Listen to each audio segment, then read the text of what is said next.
Hoy nos salimos de la tónica habitual. Ya sabéis que nosotros del Real Zaragoza no hablamos. Pero tras esta crisis histórica del conjunto maño, creo que era necesario. Creo que hay que poner luz a ciertas zonas oscuras. Creo que también nos toca, como periodistas, hablar del equipo de nuestra ciudad. Así que, en la peor racha histórica del Real Zaragoza en su historia, queremos estar con ellos. El león está tocado, pero de momento aún no está hundido.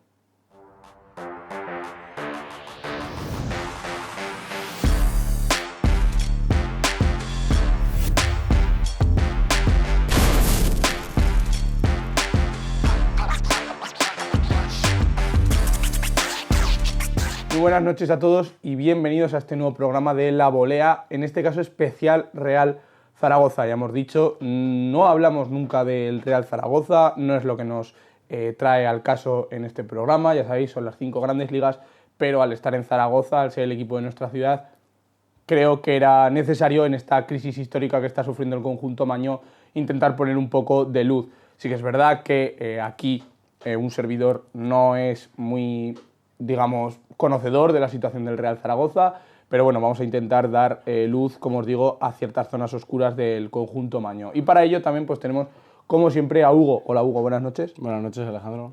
Y bueno, antes de ir con el Real Zaragoza, por supuesto, vamos a hacer repaso de lo que es la jornada europea. El viernes pasado tuvimos el sorteo de la UEFA Champions League, donde en este caso ya se saben los emparejamientos. En primer lugar tenemos ese PSG contra el Chelsea, que volvemos a ver la final del Mundial de Clubes. Luego también, por supuesto, ahí estamos viendo el cuadro Galatasaray-Liverpool. Quien gane de estos dos partidos se enfrentarán en los cuartos de final. Después tenemos Real Madrid-Manchester City, volvemos a tener el partido que ya tuvimos en la fase de liguilla y el Atalanta se va a enfrentar ante el Bayern de Múnich. En este caso, quien gane de estos dos partidos pasará a los cuartos de final. Y por el otro lado, Hugo, ¿quién tenemos? Tendremos al Newcastle Fútbol Club Barcelona, que ya lo vimos también en la fase de Liga, el Atlético de Madrid Tottenham, Bodo Glimt, que es la revelación de esta temporada, contra el Sporting Club de Portugal y, para cerrar el cuadro, Leverkusen Arsenal. Así es. Bueno, un poco partido por partido, el del PSG-Chelsea, creo que es un partido bastante igualado, no sé cómo lo verás tú, Hugo, pero sinceramente creo que por cómo viene el Chelsea, cómo viene el PSG y las dificultades que está teniendo defensivas el PSG, me parece que el Chelsea puede dar la sorpresa, si se puede decir sorpresa, porque ya ganó el Mundial de Clubes. Yo creo que puede ser el más atractivo de todo ¿Por encima del City y Real Madrid? Sí, porque el City y Real Madrid ya lo hemos visto muchas veces y esta sería un poco la revancha del Mundial de Clubes. Bueno, eso querrá intentar el equipo de Luis Enrique. Sí que tengo que recoger las palabras que has dicho de que el Chelsea llega un poco mejor, porque la racha del PSG son 6 victorias en los últimos 7 partidos. De hecho, el único partido de los últimos 7 que no consigue la victoria es un empate, y el Chelsea viene con solo 2 de 6, esto contando solo febrero. Y de hecho, las 2 victorias del Chelsea en todo febrero es contra el Wolverhampton, que parece que está pillando buena racha, ¿no? Y luego yo creo que tocaremos el tema de los Wolves un poco, que sea por encima. Por lo que sea. Y en la FA Cup contra el Hull City. Entonces, pues... sí, luego los empates han sido contra el Leeds, por ejemplo, que les empataron, ante el Burnley, que les empataron en los últimos minutos a balón parado, el Arsenal, que le gana también en los últimos minutos a balón parado también. O sea, el Chelsea lo que tiene es un equipo muy regular, pero que a balón parado está sufriendo muchísimo, y creo que esto es un debe. También es verdad que el PSG, por lo contrario, no es un buen equipo a balón parado. Entonces, bueno, por ahí yo creo que el Chelsea puede tener oportunidades, pero también hay que tener en cuenta que el PSG es el vigente campeón de la Champions, y eso siempre hay que tenerlo en cuenta, aunque el Chelsea vigente campeón del mundo. Luego el Galatasaray-Liverpool, creo que poca historia, ¿no, Hugo? No. Yo, desde mi punto de vista, creo que el Liverpool es... Aunque perdió contra los Wolverhampton esta jornada intersemanal, Efectivamente. creo que el Liverpool a doble partido es claro favorito. Sí, es un principio favorito después de ver la recomposición que ha hecho Arne Slot del equipo, porque el principio de temporada fue horroroso para los de Liverpool. Además, este es otro de los enfrentamientos que ya se repitió, o sea, que ya se repite en este curso de Champions, debido a que ya se enfrentaron en ambos equipos en la fase de Liga, que por cierto ganó el Galatasaray. Y bueno, pues lo que digo, si el Liverpool sigue esa dinámica buena, entre comillas, que está consiguiendo, pese al tropiezo esta última jornada contra el Wolverhampton, de resarcirse de ese inicio de temporada, yo veo favorito al club de Inglaterra también. Sí, bueno, de estos dos encuentros, quien gane sus partidos se enfrentarán en cuartos de final. Luego Real Madrid-Manchester City, ya lo hemos dicho, lo hemos visto varias veces, además este año también en la fase liguilla, y luego hablaremos, pero tal y como está el Real Madrid ahora mismo y tal y como está el Manchester City, que el City parece ya ese Manchester City que pone la sexta marcha, que no baja, que es el Manchester City de Pep Guardiola de final de temporada, y el Real Madrid que está en una crisis brutal. Me parece que el City pues tiene... O sea, no es que ya que sea favorito, es que yo creo que puede hundir del todo al Real Madrid. Mira, llego a coincidir con lo que dices, pero sí que es cierto que en este partido pongo ligeramente favorito al Real Madrid, más que nada porque le tiene la medida cogida al City en estas últimas temporadas de Champions. Ostras. Y ya vemos que el equipo de Arbeloa, bueno, no, mejor dicho, el equipo de Florentino es otro en competiciones europeas. Entonces, también te digo, es el partido en el que más dudas he tenido en cuanto a poner un favorito entre los dos. O sea, veo completamente normal si el City desbanca al Real Madrid en estos octavos, pero para mí que se podría dar un poco, entre comillas, la campanada y que pase el Real Madrid. Y luego tenemos Atalanta-Bayern Múnich, donde el Atalanta, a pesar de que con Paladino, ya lo hemos dicho muchas veces, ha mejorado, ha conseguido una estabilidad y ha conseguido ser un equipo muchísimo más regular. Claro, es que el Bayern para mí es una auténtica locomotora, entonces la eliminatoria está un poco desigualada, pero tampoco hay que dar por muerto al Atalanta, Hugo. No, bueno, a ver, el Atalanta, sí, lo has dicho tú bien, echaron al Borussia Dortmund en estos playoffs de la Champions League, pero claro, no es lo mismo jugar contra el segundo mejor equipo, o lo que aparenta ser el segundo mejor equipo de estos últimos cursos de Alemania contra el mejor, que la diferencia es bastante grande. Entonces el Bayern de Múnich es claro favorito de la eliminatoria y yo creo que el Atalanta tiene bastantes pocas posibilidades de poder pasar.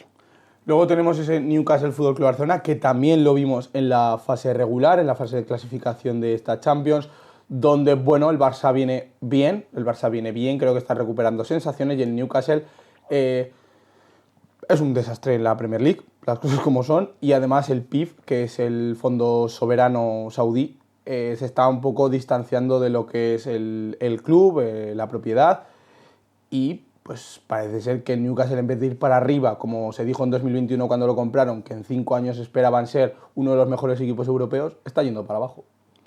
Bueno, sí, además coincide con que justo esta semana al FC Barcelona le han echado de Copa. Entonces no creo que los pupilos de Flick admitan, por así decirlo, el ser eliminados de 2 competiciones en un plazo de menos de un mes. Y más con estos meses tan importantes de campeonatos, tanto a nivel de Copa Nacional como de Liga, como a nivel europeo. Yo creo que van a usar ese empuje de decir, bueno, ahora tenemos una competición menos que jugar porque ya hemos perdido la oportunidad de ganar la Copa, para centrar sus esfuerzos en Champions y también en Liga, que como bien sabemos la tienen mejor encarrilada después del tropiezo del Madrid contra el Getafe. Y eso yo creo que lo va a usar un poco el FC Barcelona para tirar de orgullo y pasar la eliminatoria. Sí, luego tenemos en este caso Atlético de Madrid-Tottenham, que a pesar de que el Tottenham se clasificó a través del top 8, es un equipo que está totalmente desestructurado, es un equipo que está a la deriva, que ha cambiado de entrenador, Igor Tudor, no consigue remontar, Igor Tudor lleva 2 partidos al cargo del equipo, 2 derrotas, y el Atlético de Madrid pues parece ser que es favorito, además de que se ha clasificado para esa final de Copa. Yo creo que es claro favorito para llevarse esta eliminatoria, no por tanto mérito del Atlético, sino porque el Tottenham es un equipo totalmente desestructurado. Sí, completamente. Al fin y al cabo la situación de ambos equipos es muy diferente actualmente, sobre todo en Liga. Bueno, ya también has dicho que el Atlético de Madrid es actual finalista de Copa del Rey, pero es que en Liga el Tottenham está luchando por la permanencia, básicamente, y el Atlético de Madrid está ya sellado en los puestos de Champions, otro año más, a 8 puntos del Betis, que es el que marca el quinto puesto. Sí, así es. Y por cierto, básicamente no, está luchando por los puestos de descenso, está Sí. creo que eran 4 puntos del descenso ahora mismo. Luego tenemos ese emparejamiento que es bastante curioso, ese Sporting de Lisboa Bodo Glimt, o mejor dicho, perdón, Bodo Glimt Sporting de Lisboa, porque se jugará la ida en Bodo, donde, claro, si nos guiamos por el top 8, si nos guiamos por todo lo que ha sucedido, tendríamos que dar favoritos al Sporting de Lisboa, pero es que visto lo visto, cómo está el Bodo Glimt, a quién ha eliminado y las sorpresas que está dando desde el mes de noviembre, ¿cómo no vamos a confiar en el equipo noruego, no? Yo confío en el Bodo. La verdad que lo tengo por encima en la predicción. Es también, al igual que he hablado con lo que estábamos comentando con el Real Madrid, puede ser una de las que más dudas tenga también, porque no son equipos tan conocidos a nivel de Champions como lo son pues, muchos otros del cuadro final, pero yo creo que es uno de los, junto al PSG, Chelsea, al Madrid City, será uno de los partidos más interesantes de estos octavos de final, diría. Sí, y luego tenemos un emparejamiento creo que bastante, no desigual o desequilibrado, pero sí que es verdad que donde hay un clarísimo favorito, que creo que es el Bayer Leverkusen-Arsenal, donde el Arsenal creo que es claro favorito a poderse llevar esta eliminatoria, Hugo. Sí, están intratables y tampoco veo mucha opción al Leverkusen, que poco le queda de ese Leverkusen invicto en Liga, entonces no veo forma de plantarle cara de tú a este Arsenal. Así es. Y ahora pues hemos querido hacer un pequeño juego, ¿no? Un pequeño juego, míticas predicciones, ¿no? Entonces, como ya sabemos los cuadros, como ya sabemos cómo se va a organizar todo, hemos querido ver quién va a ser nuestro campeón. Vamos a empezar por mi predicción, en este caso, donde aquí la estamos viendo, entre PSG y Chelsea le he dado favorito al Chelsea, entre el Galatasaray y Liverpool le he dado favorito a Liverpool, Real Madrid City yo me decanto por el Manchester City y Atalanta Bayern Múnich me decanto por el Bayern. Después Newcastle Barça, por supuesto, con el Barça, entre Atlético y Tottenham con el Atlético, entre el Bodo y el Sporting yo también le doy al Bodo, y Leverkusen Arsenal al Arsenal. Después en esos cuartos yo le doy favorito otra vez al Chelsea, cuidado con el Chelsea de Liam Rossenior, y entre City y Bayern creo que ha sido la eliminatoria que más me ha costado decidirme, pero al final le he dado al Bayern de Múnich. Entre luego Fútbol Club Barcelona Atlético, a pesar de que justo ha sido las semifinales de Copa y ha ganado el Atlético, yo le voy a dar al Fútbol Club Barcelona. Y entre el Bodo Arsenal, hasta aquí el sueño del Bodo, yo hasta cuartos he dejado al Bodo vivo. Y luego semifinales entre City y Bayern, para mí es el Bayern el favorito entre esos dos, y entre Barça y Arsenal he tenido muchas dudas, pero es verdad que se lo escuché a Ilio Leart, es un partido que hemos visto bastantes veces en rondas finales donde el Arsenal se hace muy pequeño ante el FC Barcelona, y creo que esa historia se puede volver a repetir y eso le puede beneficiar al Barça, y campeón en esa final yo le he dado al Bayern de Múnich. Espectacular. Y ahora vamos a ir con la predicción de Hugo, que pues ahí la estamos viendo, Hugo. Sí, tampoco cambia mucho No. de lo que has intentado, bueno, lo que has dicho tú. En el primer caso, en vez del PSG-Chelsea, en vez de pasar el Chelsea, en mi caso pasaría el PSG. Galatasaray-Liverpool pasa el Liverpool. El Real Madrid-City veo un poco más favorito al Madrid, como ya he dicho antes. Y por último, en este lado del cuadro, Atalanta-Bayern, mejor el Bayern de Múnich. Por el otro lado, Newcastle-Barça, para mí pasa el Barça. Atlético Madrid-Tottenham pasa el Atlético de Madrid. Bodo Glimt Sporting Club de Portugal también pasa el Bodo. Yo creo que aprovecharon un poco ese tirón de pasar de ronda por primera vez. Y el Leverkusen-Arsenal, pues pasará el Arsenal. En cuanto a los cuartos de final, PSG-Liverpool veo un poco favorito al PSG, al igual que esa final anticipada que teníamos el año pasado en octavos. Real Madrid-Bayern de Múnich veo también favorito al Bayern de Múnich, el Madrid suficiente que ha pasado contra el Manchester City, yo creo.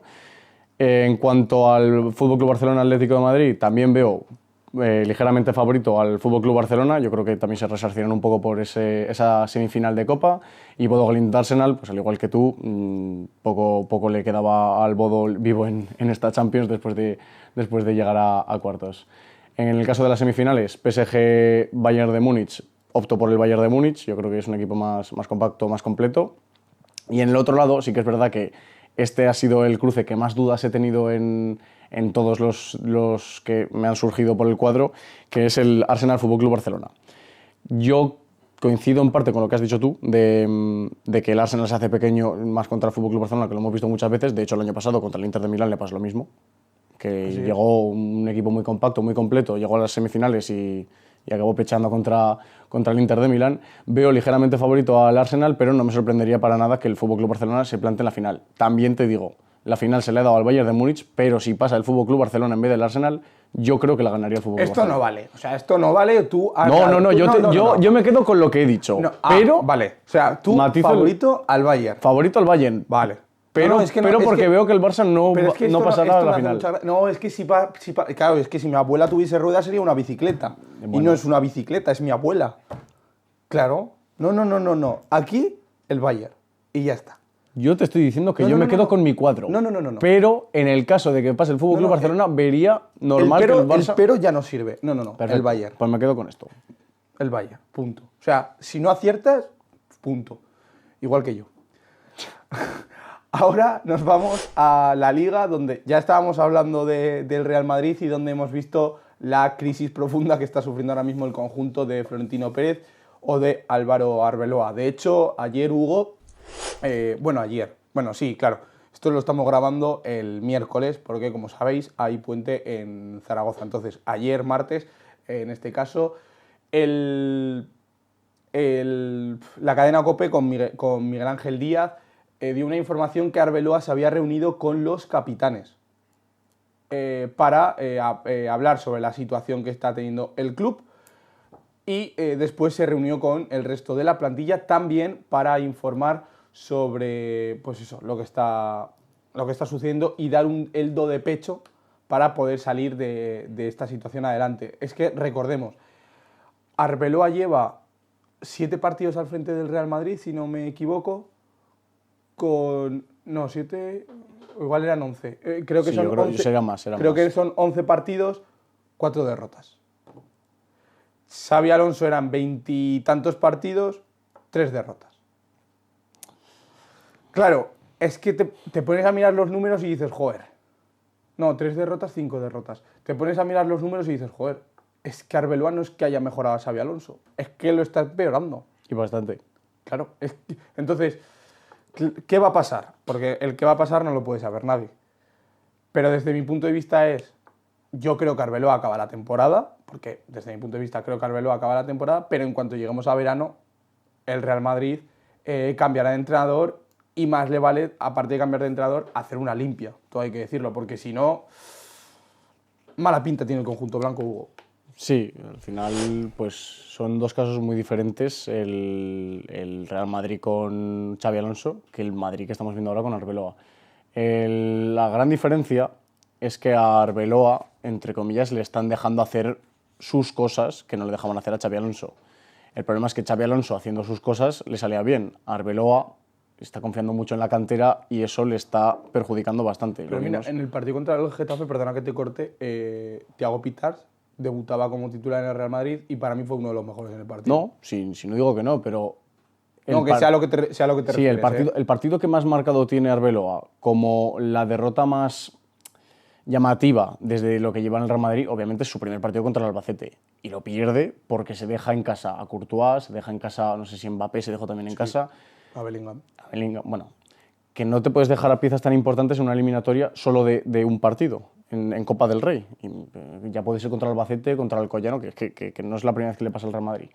Y yo creo que pecó de inexperiencia queriendo sacar a relucir la cantera, la fábrica que tiene el Real Madrid y le salió un poco el tiro por la culata. Entonces, claro, el problema que tiene Arbeloa es que su planteamiento igual no es el mejor del mundo.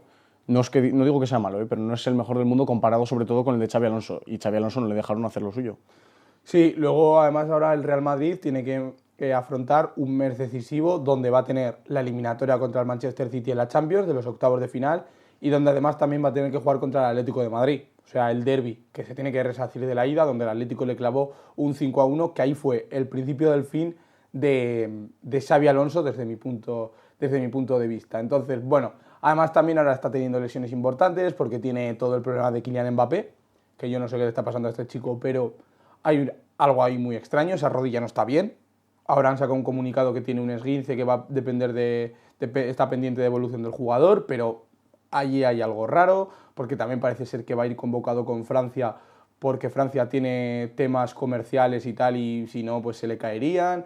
También el jugador quiere estar en esa última convocatoria antes de la del Mundial. También tiene la lesión de Bellingham, ahora justo la de Rodrigo, que luego hablaremos, Hugo, si quieres. Aparte de todo eso, está teniendo bajas importantes. Y claro, a mí se me hace la pregunta, ahí va, ¿y esto ahora a quién se lo achacamos? ¿Se lo achacamos al todopoderoso Pintus, que quiso traer Florentino Pérez porque parecía ser la solución a todos los problemas? ¿O a quién se lo achacamos? A ver, las lesiones es un tema delicado en el deporte. Entonces, a ver, siempre van a estar ahí. No hay nadie que tenga una fórmula mágica para que ningún jugador se lesione. Sí que hay mejores preparaciones y peores. Por ejemplo, lo vamos a hablar después, que me viene muy bien el tema, el Real Zaragoza estos últimos años ha tenido una preparación física bastante mejorable, vamos a llamarla, porque cada 2x3 tiene un jugador en la enfermería. Entonces, sí que es verdad que tiene que ver con preparadores físicos, con cómo trabaja el equipo, la sobrecarga de partidos, todo eso, pero sigue siendo un azar. No puedes saber si un jugador se te va a lesionar o no y no hay una ciencia cierta en este caso. Mira, Hugo, para esclarecer todo un poco, ni Pintus es el salvador de todo, ni el preparador físico de Xabi Alonso era malísimo. No. Aquí las preparaciones físicas se hacen en pretemporada. Donde se empiezan a hacer las preparaciones físicas son en pretemporada. ¿El Real Madrid ha tenido pretemporada? No. Porque jugó el Mundial de Clubes, se fue a descansar y volvió directamente a la Liga. No tuvo pretemporada. Por lo tanto, no se pudo trabajar. Y esto ahora el Real Madrid le está pasando factura. Pero como nos queremos montar en el chiringuito de la FIFA y de la UEFA de dinero, dinero, dinero, pues claro, más partidos, más partidos, más partidos, más partidos y al final, ¿quién lo paga? Los jugadores. Pero bueno, nos vamos a ir a la Premier, donde está habiendo una problemática, por así decirlo, una polémica con el balón parado. Mira, justo este es el gol que le marcaron al Chelsea este fin de semana. Timber le clavó ese gol al Chelsea a balón parado. Por cierto, Robert Sánchez traga en el gol de una manera estrepitosa. O sea, creo que he visto a pocos porteros que sean peores en cuanto a salir a por los balones aéreos. O sea, de verdad, es dramático lo del portero español. Vale, para que os hagáis una idea, ¿qué pasa? Ahora ya sabéis que muchos equipos tienen especialistas, como el Arsenal con Llobert, que preparan muy bien el balón parado, y en el área se forman, digamos, como pequeñas trifulcas que el árbitro pues no pita nada. Esto ya está empezando a ser habitual y ahora se está empezando a debatir que igual incluso cambian la regla, cambian la norma. Como en su día, por ejemplo, cambió la norma de fuera de juego por el Milan de Arrigo Sacchi, como pues bueno, el fútbol es evolución. Y se está debatiendo si cambiar la norma o no para prevenir estos saques de esquina. Y además, Arne Slot habló después del partido de que la Premier se está volviendo una competición aburrida, que él mismo no la veía por entretenimiento, sino que la veía por trabajo. Entonces, Hugo, yo ya te quiero preguntar, ¿qué te parece todo esto del balón parado? Luego daré yo mi opinión, pero ¿qué te parece todo esto del balón parado? Y si estás de acuerdo con las declaraciones del entrenador del Liverpool, Slot. Hombre, a mí me parece que esto es una mínima parte de la Premier League como para decir que la competición se ha vuelto aburrida por solo los saques de esquina o los balones parados que se ponen a la olla. Slot no se refería solo a balón parado. O sea, no solo se refería a por los corners. Bueno, el caso que no veo a la Premier League aún aburrida, aún. Igual una de las cosas por las que la Premier League le pasa la mano por la cara a la Liga Española es porque también identifican los problemas que pueden tener en cuanto al entretenimiento a futuro mucho antes que la Liga Española, porque la Liga Española en vez de trabajar para que entretenga más el fútbol, trabajan para sus bolsillos, entonces pues son dos cosas muy diferentes. Y bueno, yo sinceramente veo bien que las tácticas, o sea, que los jugadores trabajen tácticas y les dejen trabajar, da igual cómo sean, mientras esté dentro del marco legal de la competición de fútbol. Entonces, si los árbitros lo permiten esto, pues o una de dos, o que no se queje la gente porque los están permitiendo, o sea, no te quejes si lo puedes hacer tú también. O eso, o que pongan una norma. Ya, mira, las palabras de Slot eran: la mayoría de los partidos que veo de la Premier League no son por placer de ver. Es lo que decía. Esto se intensificó mucho en ese partido del Everton-Manchester United, donde, pues bueno, el Everton también acumula muchos jugadores ahí en el área pequeña, donde molestan a Lemans y donde, bueno, pues parece que ahí es donde puede haber una pequeña falta en esa jugada. Participan Lenny Yoro, James Tarkowski o Harry Maguire, además de Lemans. El exárbitro, en este caso, de la Premier League, Darren Kahn, en la BBC dijo una frase que me parece muy, muy buena. En muchas situaciones hay hasta 16 jugadores dentro del área de 6 yardas. Se está convirtiendo en una pesadilla para el equipo arbitral. Y es cierto, porque tú ahí el árbitro, claro, entre tantos jugadores es imposible que veas algo. Entonces, mi opinión, desde mi punto de vista, creo que hay que cambiar, porque de verdad es que la Premier no solo se está volviendo aburrida por esto, pero se está aburrida con saques de banda que son córner. Paramos el juego por tal, paramos el juego por lo otro. Nos encerramos defensivamente y solo buscamos balones parados para poder meter gol. Se está volviendo aburrido, El juego, el ritmo de juego está empezando a bajar muchísimo. Yo leía una entrevista a un experto en saques de banda, que trabajaba con Jürgen Klopp en el Liverpool. Y Jürgen Klopp le dijo: ni se te ocurra prepararme con saques de banda largos, porque para mi forma de jugar me estás perdiendo y me estás cortando todo mi ritmo de juego. Yo necesito saques de banda rápidos. Entonces, creo que por ahí es donde se está empezando a ver que la Premier está empezando a ser un pelín aburrideta. Además, también tampoco es que esté de acuerdo totalmente con Slot. Yo, por ejemplo, sigo viendo la Premier en este caso, por placer. O sea, pero sí que es verdad que está empezando a ser una competición un poquito más aburrida. Pero bueno, y unos datos que quiero dar. Las cifras muestran que los equipos están preparando mucho más la estrategia. Y según los datos de la temporada, en la Premier League, el 27% de los goles viene a balón parado. Si lo comparamos con el resto de las 5 grandes ligas, tenemos que la Serie A es 24%, que siempre es verdad que el calcio italiano se ha caracterizado porque los balones parados se hacen muy bien, pero es que luego la Bundes 22%, la Liga 19% y la Liga 17%. O sea, las estadísticas dan que más del 25% de los goles vienen a balón parado. Eso es una burrada, Hugo. Bueno, 1 de cada 4, realmente. A ver, estamos pasando ya a un poco otro fútbol, ¿no? La Premier League se caracteriza estos años, lo estamos viendo, por ser muy física. Entonces, pues si tú tienes jugadores de 1,90 m que saltan como si fueran atletas de las Olimpiadas y saben rematar de cabeza, obviamente los entrenadores van a querer pulirlos en el balón parado porque tienen más posibilidades. Entonces, igual un poco este inconveniente que está teniendo la Premier League, creo yo, que viene también dado por esa tendencia que está teniendo el fútbol a ser tan físico últimamente. Entonces, yo creo que es básicamente el condicionante de la situación. Sí. Perdón, sí. Luego también en este caso hay gente como Kahn, el exárbitro, que ha dado soluciones, como que por ejemplo en los corners los jugadores no pueden entrar dentro del área pequeña. A mí esto me parece excesivo porque entonces das una facilidad al portero que es brutal. Pero por ejemplo hay una cosa que dijo Alan Shearer, el mítico delantero de la Premier League, que dijo, por ejemplo, que los árbitros pudiesen sancionar empujones, agarrones y faltas antes de que el balón estuviese en juego. A mí eso no me parece mal. No, sí, alguna vez lo hemos visto en algún... Bueno, Pero cuando el balón no está en juego, digamos que no pitas falta. Ya. Es Vale, como- no, se refiere a pitar falta. Sí, Yo sí, pensaba sí. que se refería en cuanto a amonestaciones. que ellos Vale, piten vale. falta, que cojan y digan, no, falta, y fuera. Que ni el córner se saque, porque ha habido una falta. Esto evitaría... Sí, esto sí que podría evitar. ¿Sabes cuál es el problema? ¿Tú crees que pidieran las mismas faltas de No, los no, no. atacantes como penaltis? Porque hay los dos, ¿eh?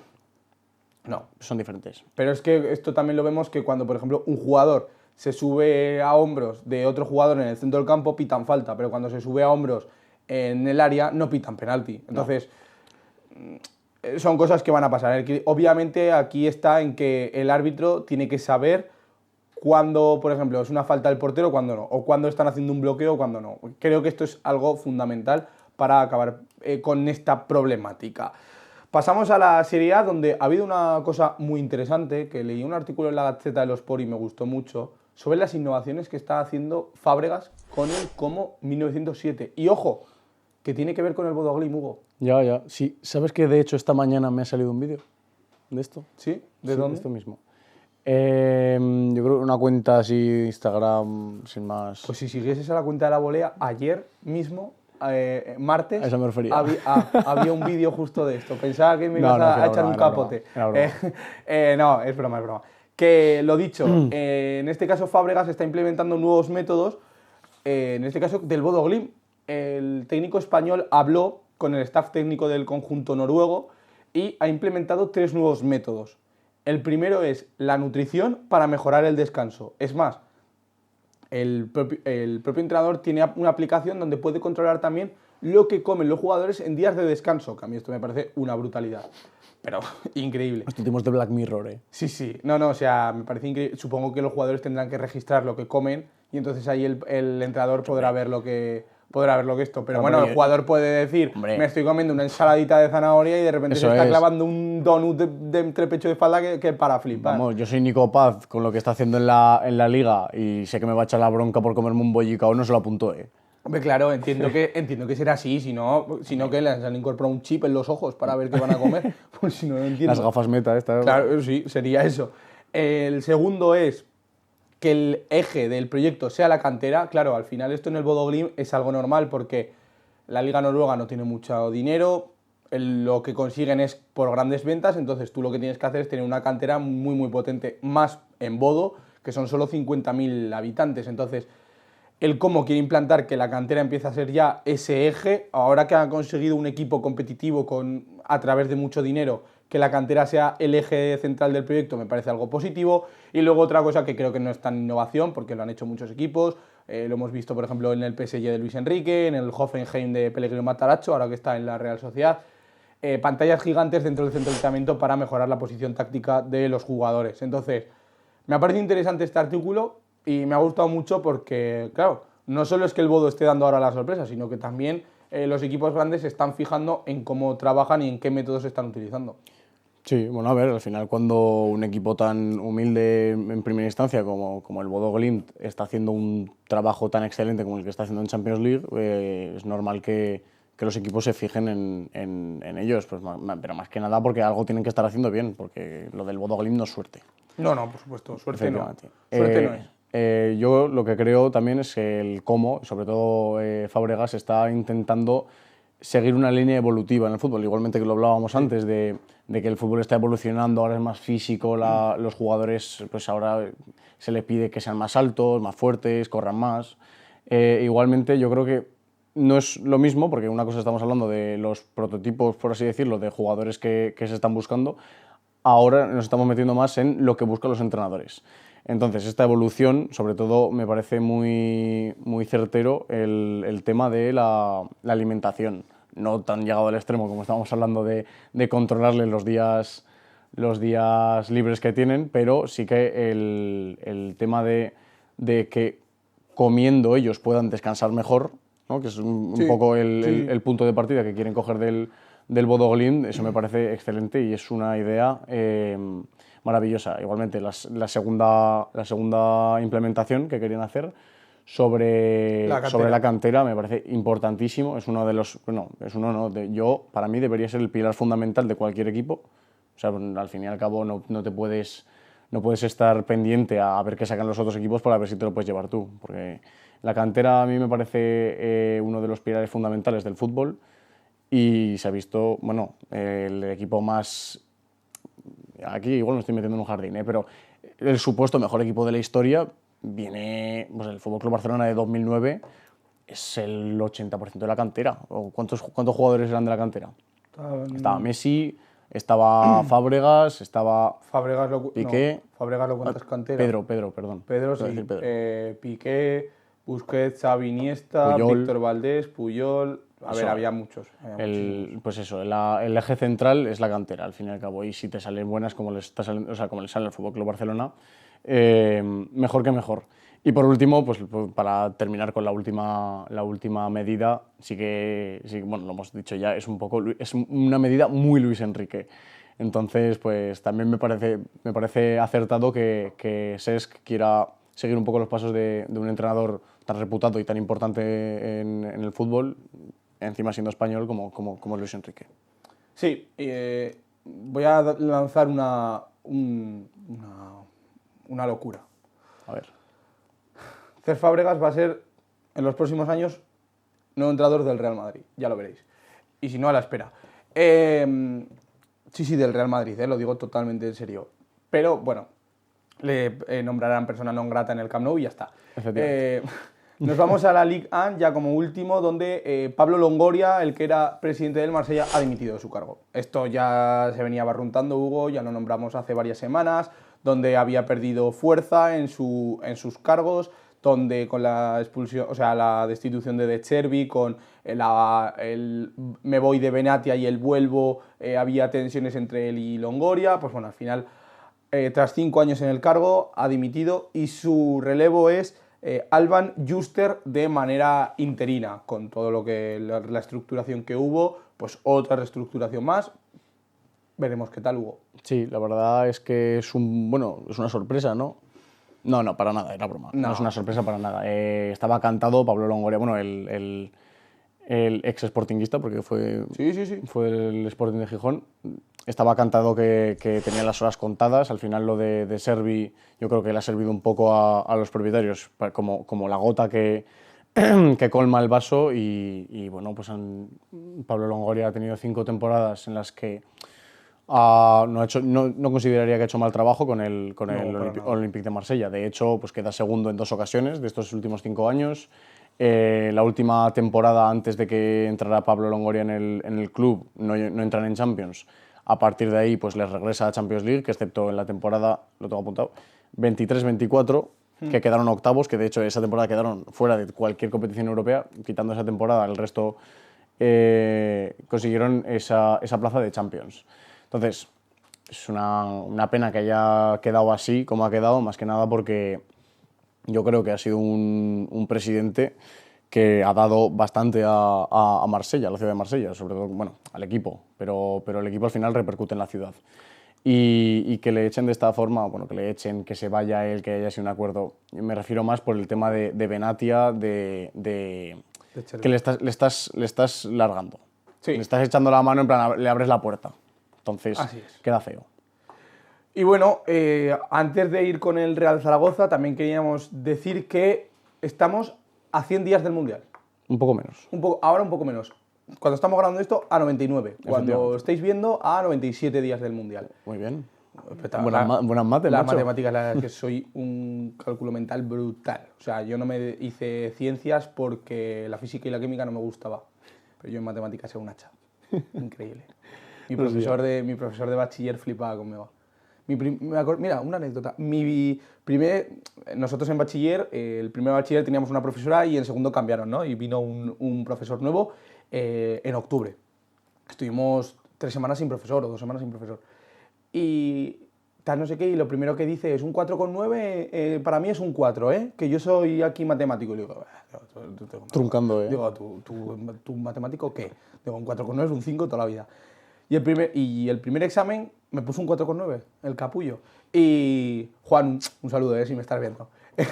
Y me puso un 4,9. El primer examen que tuve que ver me puso un 4,9. Total, que llego al segundo examen y le voy a entregar el examen y le digo, oye Juan, no sabíamos que estábamos en un museo. ¡Hala! Le tiraste esa. Sí, sí. Le digo, no sabíamos que estábamos en un museo. Y me dice, ¿pero qué dices? Me dice, ¿por? Y le digo, porque la primera joya de arte soy yo y la segunda es este examen. Y se lo di. ¿Sabes cuánto saqué? Espero que un 10, porque si no sacas un 10 después de eso... Un 9,4. Le di la O sea, vuelta. o sea, con 9. Un 9,4. Le di la vuelta al examen.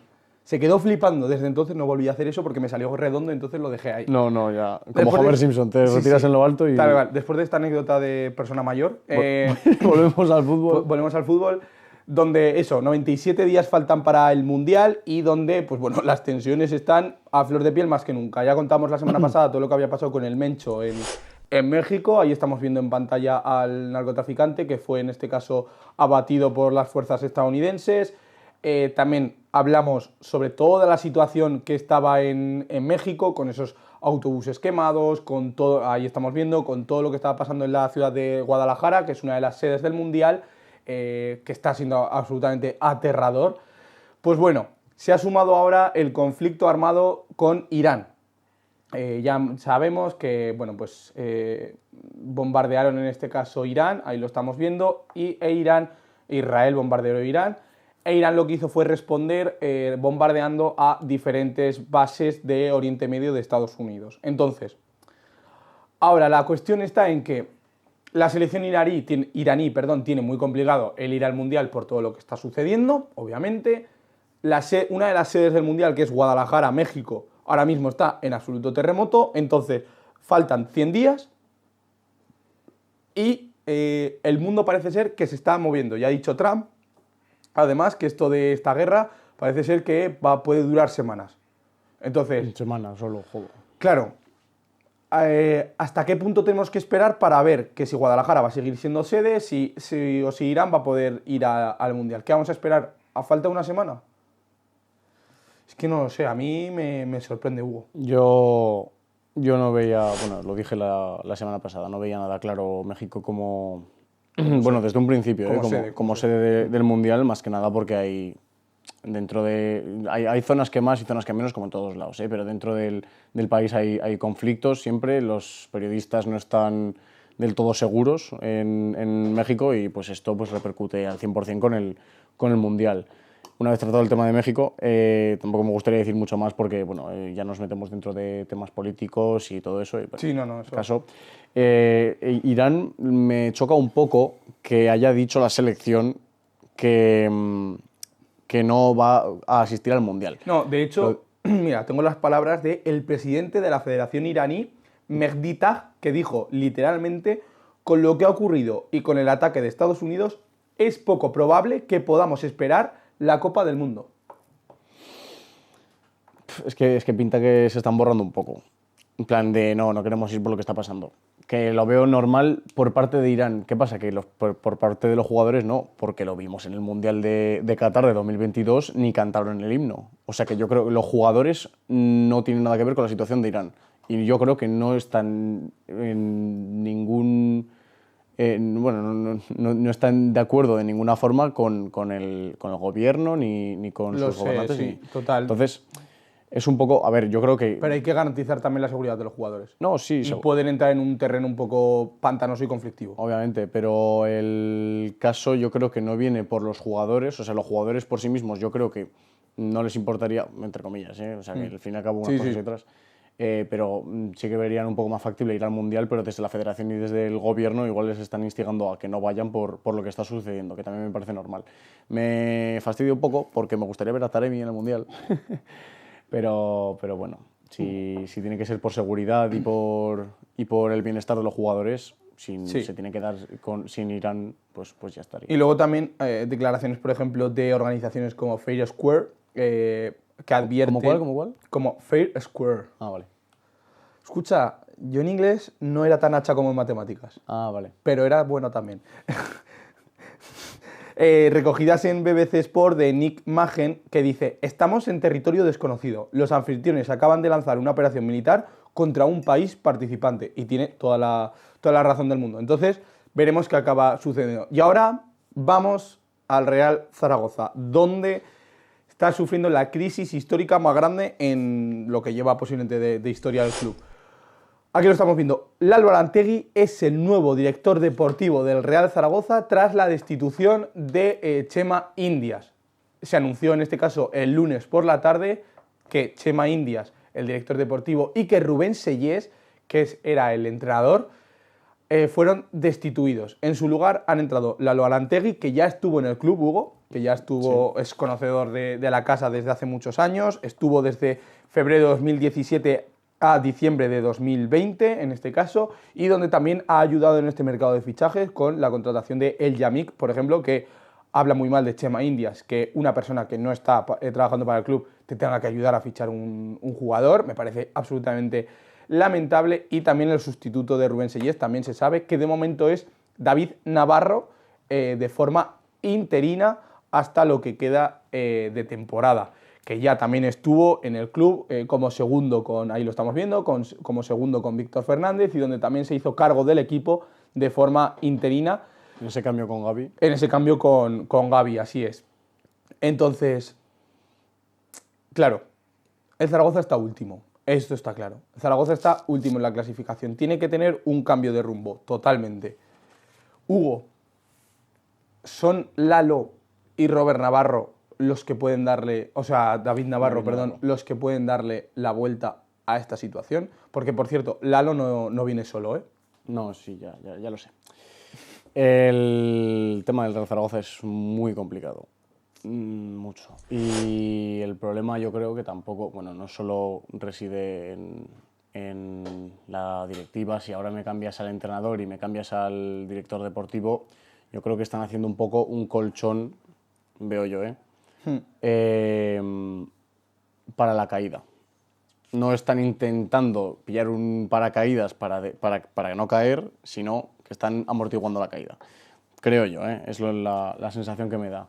También te digo, pues, yo creo que tienes razón, es la crisis más importante y más dolorosa del Real Zaragoza en toda su historia. Y me toca vivirla. Bueno, a mí y a todos los aficionados, que tampoco no estoy solo. Y eso, pues lo pensamos ya cuando estuvo Agapito, cuando toda la crisis de la deuda que trajo, el descenso, todo eso, ya pensábamos que esa era la crisis más fiera que había tenido el Real Zaragoza en toda su historia. La hemos mejorado. Esperemos que esta sea la última ya, pero bueno. Y eso, en cuanto a Lalo Arantegui, bien lo hemos dicho, es conocedor de la casa. La verdad es que yo me alegro mucho por su vuelta. Me parece que, bueno, yo soy uno de los que le defendía en su primera etapa aquí, que había mucha gente aquí en Zaragoza que no casaba tanto con cómo había llevado al club. Tengo aquí unos datos, yo creo que se le castigó más por sus fallos que el reconocer sus aciertos. Yo recuerdo a Lalo, mira, yo el recuerdo que tengo de Lalo es con el tema de los delanteros, que una temporada te traía un crack y a la siguiente te traía un matado. Pero... No, que a mí, ojo, que como ¿Director deportivo? Como director deportivo y en este caso para el Real Zaragoza, joder, a mí me parece que hizo un trabajo excelente. A mí el año, por ejemplo, de Borja Iglesias me parece que hace una plantilla brutal. Al año siguiente, que creo que viene Álvaro Vázquez, me parece que el Lobo se quedó en gato, pero más allá de eso, tampoco me pareció... Me parece que ahí se sufrió más el no encontrar un entrenador bueno, más que el hecho de lo que sucedió con la plantilla. Pero es que luego, por ejemplo, al año siguiente traes a Luis Suárez y a Javi Puado, que me parecen dos aciertos brutales. Claro, yo entiendo que el Álvaro Vázquez no llegó a carburar y que no es un delantero de la talla que le hubiera gustado al Real Zaragoza para luchar por esos playoffs. Pero también creo que se le está, entre comillas, achacando mucho que Álvaro Vázquez no era un delantero tan bueno como lo que necesitaba el Real Zaragoza, porque es que justo pilla en medio entre Borja Iglesias y Luis Suárez y Puado. Entonces, las referencias que se tenía antes y después de él o sea, las comparaciones son odiosas, y esta para Álvaro Vázquez más. Igualmente coincido en que tampoco es un delantero de la talla de lo que necesitaba el Real Zaragoza para También llegar ahí en lo que estás diciendo, perdona por cortarte, creo que no casó bien con la afición. También. Mira, metió un golazo contra el Oviedo de escuela. Escorpión, sí, de escuela. Pero creo que no casó bien con la afición. Porque acuérdate que le cantaban ese Lobos de peluche, ese Lobos de peluche. Es que justo encima igual fue con la salida del peluche del Real Zaragoza o cerca fue, bueno. Mira, eso no me acuerdo. Es igual. A ver, el tema de Lalo.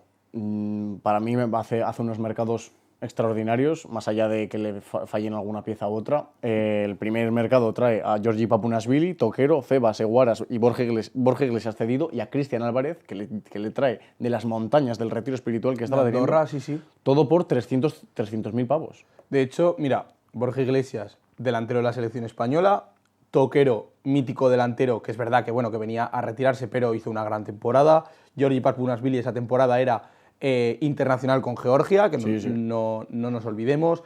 ¿Quién habías dicho más? Perdón, Febas, Hugo. que está siendo Febas, que ahora pieza mismo clave. está siendo clave en el Elche y que está en plenas negociaciones para fichar por el Español, un equipo que está luchando por puestos europeos. Y Eguaras. Bueno, y Cristian Álvarez, que ha sido Cristian una Álvarez, leyenda. que ha sido leyenda del club, y Eguaras, que, pues bueno, bien, hizo buenas temporadas en el Real Zaragoza, luego se fue a la Almería y ya se echó a perder, entonces Eguaras es un poco como yo, pero por lo demás... ¿También te fuiste a la Almería? ¿Qué? ¿También te fuiste a la Almería tú? No, yo me fui Mira, mi carrera futbolística ha sido Club Deportivo San Mateo, 2 años en el Villanueva Club de Fútbol, me fui a la competencia, y he vuelto al Real Zaragoza. Sí, he vuelto al Club Deportivo San Mateo a retirarme ya. Bueno. La pubalgia, tío. A ver, Eguaras había gente más afín a su estilo de juego y gente menos. Pero igualmente, los partidos que estaba bien Eguaras, estaba bien el Real Zaragoza. O sea, que se veía bastante. Entonces eso... Para mí era el jugador más importante en aquella temporada. A ver, el más La de importante- Borja Iglesias y tal era el que hacía jugar al equipo. No te sé decir. Pero, o sea, opinión personal. No, O sí sea, que puede ser. Opinión personal. O sea, no te voy a decir que no. Bueno, a todo este primer mercado se le suma luego Luis Suárez, Puado y el Yamik de cedidos, y por poco más de 3 millones a Kagawa, y Bekeme, Vigaray y Pep Chavarría, que tampoco está nada mal. Después de eso, hay que sumarle un margen de más de 10 millones en beneficios en cuanto a altas y bajas. O sea, que en los 3 años que ha tenido, cuenta el Zaragoza con 10 millones más en sus arcas gracias a las gestiones de Lalo Rantegui entre los Recordemos, que ficha y los recordemos vende. que cuando Lalo está en Zaragoza es que, o sea, la dirección del club la lleva la Fundación Real Zaragoza 2032 con la Petra a la cabeza, donde tenían una deuda brutal. Sí. Una deuda brutal. Es que encima ya, Que, no, o sea, ya no en la parcela deportiva. Que, por sino ejemplo, la venta, ya no sé si está venta, la de Pep Biel, o ¿cómo se llama? Sí, Pep Biel. Pep Biel. 5 millones. 5 millones, esa también la tiene que hacer Lalo, La ¿no? tiene Lalo, y la de Guti al Elche también. Al Elche también. Bueno, pues esas ventas, para que os hagáis una idea, el 50% de lo que recaudaban de esos jugadores tenía que ir a la deuda. Tal cual. O sea, si fueron 5 millones que has dicho, no, Hugo, 2,5 millones eran para la deuda. Sí. O sea que de los 10 millones que ha conseguido en beneficios, Lalo Rantegui, 5 fueron para la 5 han deuda. sido para la deuda. O sea que ha ayudado encima de todo lo deportivo en 5 millones a lo económico, que viene para un equipo que tiene la deuda que tiene el Real Zaragoza y que seguimos teniendo. Perdona, Hugo, así para matizar, Lalo Antegui en este caso firma por el resto de lo que queda de temporada, más 2 temporadas fijas, más 2 temporadas opcionales. O sea, podría llegar a estar hasta 4 años y medio más en el club. Y como hemos dicho que no llegaba solo, también vamos a nombrarlo, Fran Gracia, el que era exdirector deportivo del Teruel, donde ha sido elegido por el propio Lalo para ayudarle, donde estuvo 5 años en el club aragonés y donde ha conseguido 2 ascensos. Entonces también lo ha hecho bastante bien en el Teruel Club Deportivo, así que no solo va a estar Lalo, sino que también Fran Gracia es quien va a estar acompañándole. Perdona, Hugo. No, sí, no pasa nada, tranquilo. Tu programa. Eso, siguiendo un poco con el repaso. Además de todo lo que estamos diciendo de los fichajes en cuanto a lo deportivo, se le suma que tiene no solo Lalo, o sea, esto no es de Lalo, sino el Real Zaragoza tiene mala suerte esas temporadas. O sea, ya... Y es que, a ver, mala suerte digo porque viene Kagawa, que viene del Borussia Dortmund, se supone que es un jugador que para segunda división tiene que pasarse el juego y no acaba de carburar. Pues bueno, no pasa nada. Luego, esa misma temporada, esa misma temporada fue, o la siguiente, Duamena. Esa temporada, no, fue la de Luis Suárez. La de Luis Suárez fue. Duamena, que era un jugador que se le veía a trazas. Los primeros partidos que jugó, me acuerdo uno contra el Alcorcón, que hace muy buen trabajo, pero desgraciadamente tiene problemas cardíacos y se tiene que apartar de los terrenos de juego. Más tarde, desgraciadamente, también fallecería. Eso te iba a decir, que descanse en paz ahora. Sí. Entonces, pero era un jugador que aportaba mucho en las primeras jornadas, los primeros 9 partidos que jugó en el Real Zaragoza, se le veía muy buena pareja con Luis Suárez. Y pues desgraciadamente pues, se tuvo que apartar de los terrenos de juego.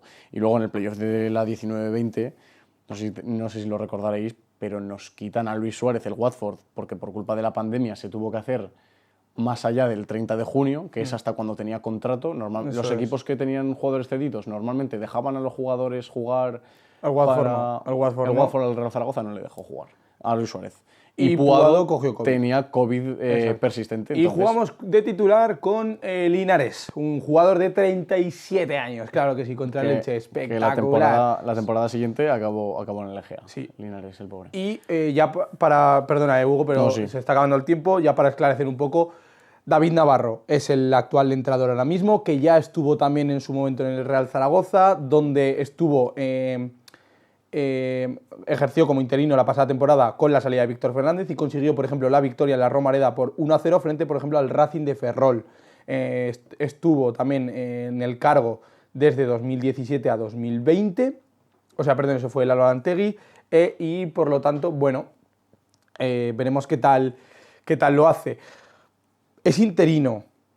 Lalo parece ser que está negociando con Jim, que Jim ya estuvo, por cierto, en el Real Zaragoza y también lo salvó en una situación bastante complicada, que después estuvo la temporada siguiente entera, se acabó marchando y se fue llorando, porque no se quería ir, porque justo coincidió con el cambio de presidencia, vaya tú. O sea que Lalo ha tirado de gente conocida, Hugo, así que también he leído, por ejemplo, a Jorge de Sport Aragón, que ya tuvimos aquí a Gonzalo hace unas semanas, pues he leído que parece ser que el Zaragoza igual está intentando mirar el mercado, pero que igual no le convence nada y que igual David Navarro se queda hasta final de temporada. Última opinión, Hugo, y terminamos. Yo, bueno, veo que están tomando más rumbo para la siguiente temporada que para salvar esta, que lo veo totalmente normal. También pues, las 3 medidas que tenía Lalo, que eran la independencia en cuanto al marco deportivo, sobre la directiva, veo que es lo más normal del mundo, que es lo que se precisa en un director deportivo, además de renovar la parcela de la cantera e implementar trabajadores de la casa, en este caso de Aragón, que lo hemos visto, lo has nombrado tú a Fran García, que viene... Gracias, perdón, culpa mía.